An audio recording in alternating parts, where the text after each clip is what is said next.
Hello, friends. How are you? I am doing well. Hope you are also doing well. आज हम संस्कृत भाषा का जो महत्व है उसको बताएंगे। ठीक है, तो आप लोग ध्यान से देखिएगा, पढ़िएगा और सुनिएगा, तो बहुत सारे नॉलेज हो जाएगा संस्कृत भाषा के बारे में। पहला नंबर है संस्कृत भाषा हमारे, एक बार पढ़ देते हैं, उसके बाद हम बता देंगे, समझा देंगे ठीक से। डिस्क्राइब हमारे व्यक्तित्व का विकास करती है। हमारे व्यक्तिगत रूप से विकास होती है, मतलब हमारा जो व्यक्तित्व है, पर्सनैलिटी है, इंग्लिश में जिसको बोलते हैं पर्सनैलिटी, उसको बोलते हैं व्यक्तित्व।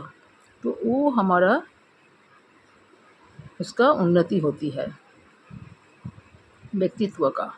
संस्कृत भाषा सीखने से, बोलने से, पढ़ने से, समझने से, ज्ञान लाभ करने से हमारा व्यक्तित्व का विकास होता है। माने हमारा व्यक्तित्व में जो जो गुण होना चाहिए तो उसका उन्नति होती है। Okay, you got it, all of you got it. Okay, second number, यह भाषा हमारे चरित्र का गठन करती है, जिससे कि हम अपना जीवन अच्छी तरह से अतिबाहित कर सकते हैं। हमारे चरित्र का गठन मतलब हमारा चरित्र ठीक सच्चरित्र बनाते हैं। हम लोग अगर चरित्र से भटक भी जाएंगे तो हम लोग को संस्कृत भाषा ठीक से ठीक रास्ता में चलाता है। तो ये जो संस्कृत भाषा है हमारा चरित्र को गठन करती है, तो हमारा चरित्र सही दिशा में जाने का एक तो शक्ति मिलती है।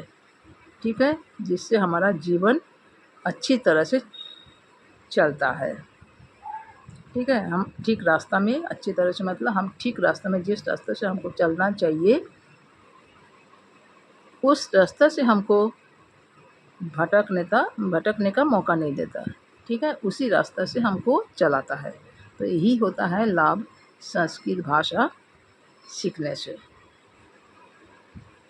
अच्छा, 3 नंबर, संस्कृत भाषा से हमारे और क्या होता है, भीतर धार्मिक का ज्ञान होता है। जैसे हमारा धर्म में जैसे वेद, उपनिषद, रामायण, महाभारत, गीता, ये सब जो रचना हुई है तो ये सब संस्कृत भाषा में ही रचना हुई है। ये सब धर्मीय ग्रंथ है। ये सब अगर हम लोग पढ़ेंगे तो हमारा अंदर में धर्मीय भाव पैदा होती है, तो हमारा गठन अच्छी तरह से होता है। हमारा अच्छा बुरा का ज्ञान हो जाता है, सही गलत का ज्ञान हो जाता है। तो हमारा अंदर में धार्मिक भाव बढ़ता है। धार्मिक का जो ज्ञान है, हमारा जो धर्म होना चाहिए, हमारा जो धर्म होता है, तो उसका बारे में ज्ञान लाभ होता है। संस्कृत भाषा अगर हम लोग ठीक से अच्छा से जानेंगे, संस्कृत भाषा क्या है, संस्कृत क्या है, तो हम लोग इसको धर्म में परिवर्तित हो जाता है। वो भाषा को ठीक से अगर हम लोग पढ़ेंगे, तब पूरा अच्छे से पढ़ेंगे, तब हम लोग बोलेंगे, पढ़ेंगे, जानेंगे, ग्रामर को पढ़ेंगे, संस्कृत ग्रामर, तो हम लोग का ज्ञान बढ़ती है, धर्म भी अच्छा बनता है। 4 नंबर, संस्कृत भाषा से हमारे संस्कार के बारे में जानकारी मिलती है। हमारा संस्कार कैसा होना चाहिए, हम लोग को कैसे रास्ता में चलना चाहिए, तो उसी का बारे में कहाँ से ज्ञान होगा। खाली तो साइंस और मैथ्स बनाने से वो सब तो ज्ञान नहीं होगा, तो कहाँ से ज्ञान होगा उसका। वो संस्कृत पढ़ने से ही उसका बारे में ज्ञान होगा। कंप्लीट ज्ञान अगर चाहिए, हमारा आध्यात्मिक बारे में कंप्लीट ज्ञान चाहिए, तो वो सब संस्कृत भाषा में ही लिखा हुआ है। पहले का मुनि ऋषि लोग क्या भाषा में बात करते थे? देववाणी है, ये सब देव भाषा है। ये जो संस्कृत भाषा है ये देव भाषा है, ये हमारा भारत का ही भाषा है। तो ये भाषा संस्कार के बारे में बताते हैं, हमारा संस्कार कैसा होना चाहिए। संस्कृत से ही संस्कार होता है। जो संस्कृत पढ़ता है, संस्कृत का ज्ञान लाभ करता है, उसी को ही संस्कार मिलता है। देखते ना आजकल किसी में भी संस्कार नहीं है। चारों तरफ अराजकता फैला हुआ है, एनार्की फैला हुआ है, कैओस फैला हुआ है। क्यों? आजकल संस्कृत भाषा को डीमोरलाइज किया जा रहा है, इसका उन्नति नहीं किया जा रहा है। जितना भी पढ़ाई लिखाई होता था वो भी अभी दिन दिन डाउन होते जा रहा है। इसीलिए आजकल दुनिया में इतना अशांति फैला हुआ है, क्योंकि संस्कार का घट रहा है। संस्कार जहाँ ही घटेगा वहाँ ही अशांति हो जाएगा। तो इसी का कारण ही हमारा संस्कार में कमी आई है। इसीलिए हम लोग को अभी तक ये भाषा को उन्नति करने के लिए हम लोगों को सबको कंपलसरी संस्कृत भाषा को सीखना ज़रूरी है, मोस्ट एसेंशियल। तो ज़रूर इसको सीखना चाहिए, खाली सीखने से नहीं होगा, उसको आपस में बोलना भी चाहिए। ओके, अच्छा। तो 5 नंबर में क्या है? संस्कृत भाषा से हमारे मानसिक विकास होता है, हमारे मन उन्नत होते हैं, हम अच्छा विषय सोच सकते हैं। जिसका सोच अच्छा होता है उसका सब कुछ अच्छा होता है। सोच अच्छा होगा तो सबको अच्छा लगेगा। हमारा सोच बुरा होगा तो हमको सबको, अच्छा आदमी को भी बुरा लगेगा। हमारा सोच अगर अच्छा रहेगा, सबके साथ पॉजिटिव माइंड हम सबके साथ रखेंगे तो हमको सबको अच्छा लगेगा, और सबका साथ हमको संबंध भी अच्छा रहेगा। जब भी संबंध अच्छा रहेगा तभी ना हमारा देश उन्नति करेगा, नहीं तो कहाँ से करेगा। तो उसके लिए संस्कृत भाषा मतलब सोच अच्छा रखने के लिए मानसिक विकास होगा, तभी सोच अच्छा हो सकता है। मन का विकास होगा, मन में अच्छा चीज़ हम सोचेंगे तभी हमारा सोच अच्छा हो जाएगा। संस्कृत भाषा से ही वो सोच आ सकता है। हम संस्कृत भाषा को पढ़ेंगे, सोचेंगे, समझेंगे, बोलेंगे, तभी हमारा सोच विचार भी अच्छा हो जाएगा। हमारा जिस रास्ता में विचार करना चाहिए उस रास्ता से हम विचार करेंगे, हम गलत विचार नहीं करेंगे, हम सही विचार करेंगे हमेशा।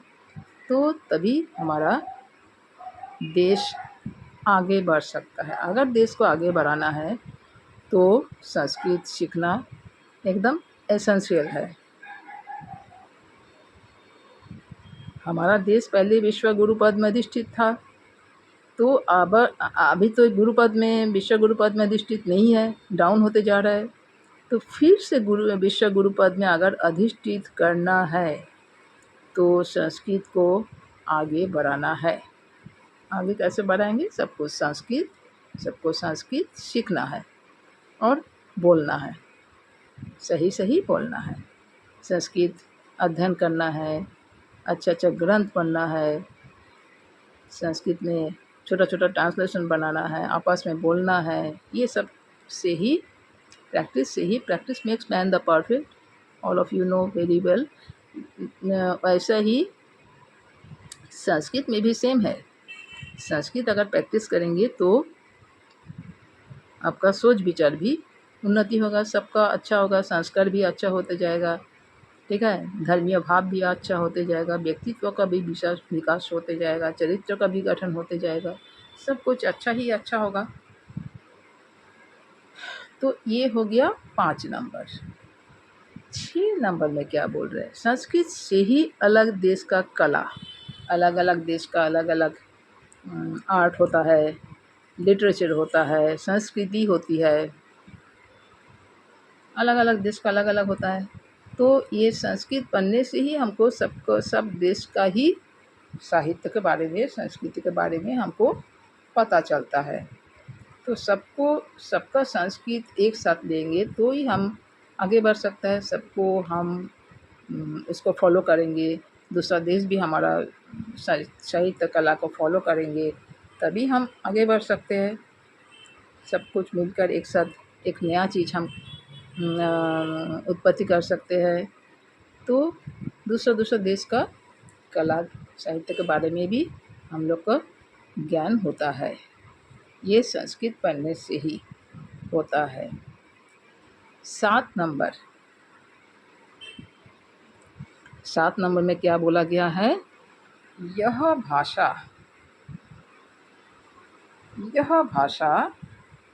वेद की भाषा है। यह भाषा वेद की भाषा है। मतलब वेद में सबसे पहला पुराना ग्रंथ तो वेद ही है। तो वेद में संस्कृत भाषा में ही लिखा हुआ है और ये सबसे प्राचीन भाषा है, ये तो सबका पता है। उसके बाद ही सब भाषा आया है।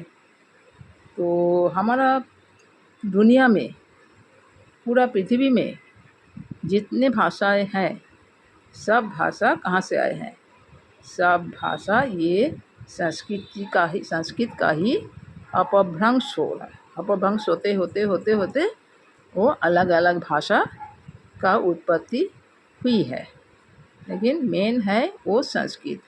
इसीलिए संस्कृत को भाषा का जननी कहा गया है।